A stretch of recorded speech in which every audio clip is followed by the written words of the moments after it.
बिस्मिल्लाहिर्रहमानिर्रहीम, अस्सलाम वालेकुम। तो कैसे हैं मेरे प्यारे दोस्तों, वेलकम टू माय चैनल।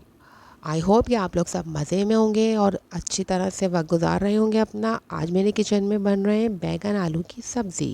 ये देखने में जितने खुशनुमा लग रहे हैं, खाने में उतने ही लजीज होते हैं।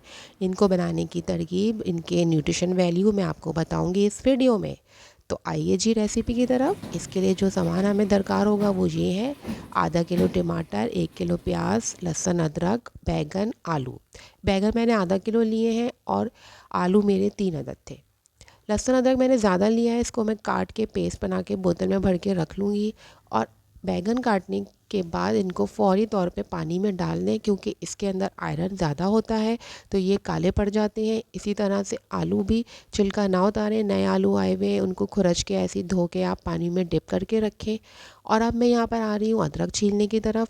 अदरक काट कर आप इसको फ्रीज़र भी कर सकते हैं। और यहाँ पर मैं एक और अच्छी टिप आपको अदरक के बारे में बताऊँ तो जी, ये सब्ज़ी से ज़्यादा दवा समझे तो गलत नहीं होगा, क्योंकि ये बहुत से पेट के मसाइल, हाजमे के मसाइल और सीने में जमी बलगम के लिए तो बेइंतहा मुफीद है। तो यहाँ पर इसके फ़ायदे हो गए। और यहाँ पर बैगन, आप हमेशा बैगन काटते वक्त चख लिया करें, क्योंकि ये अंदर से कड़वे भी होते हैं। मैंने यहाँ ज़ीरा, नमक, हल्दी, मिर्च ली थी, प्याज एक गट्टी काटी थी, टमाटर 1 अदद। प्याज को मैंने घी में सौते कर लिया था और उसके बाद मैंने इसमें लहसुन अदरक का पेस्ट ऐड किया था। प्याज का कलर नहीं देना, सिर्फ पिंक होते ही, ट्रांसपेरेंट कलर आते ही हमने इसके अंदर आलू और बैगन डाल के 2 से 3 मिनट फ्राई करना है। ये अच्छे से फ्राई हो रहे थे।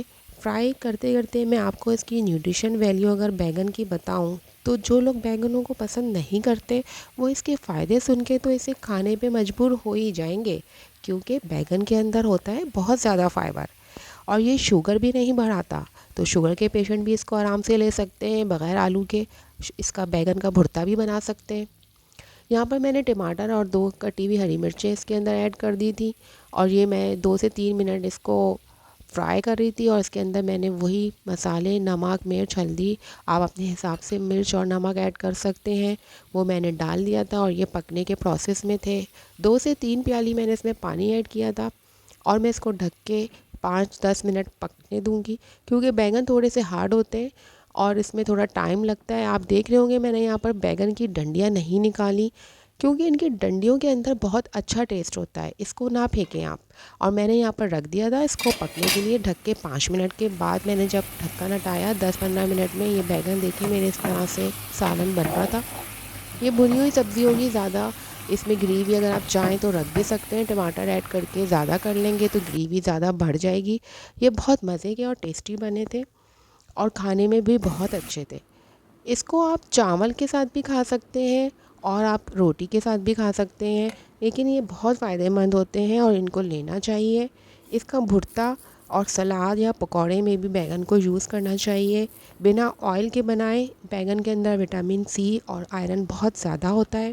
इसके ऊपर मैंने सूखा पुदीना डाला था, जिससे इसके अंदर बहुत अच्छी खुशबू आ रही थी, बहुत अच्छा टेस्ट डेवलप हो गया था। आप भी ऐसे ही बनाएं सब्ज़ी और इसके बेइंतहा फ़ायदे हैं।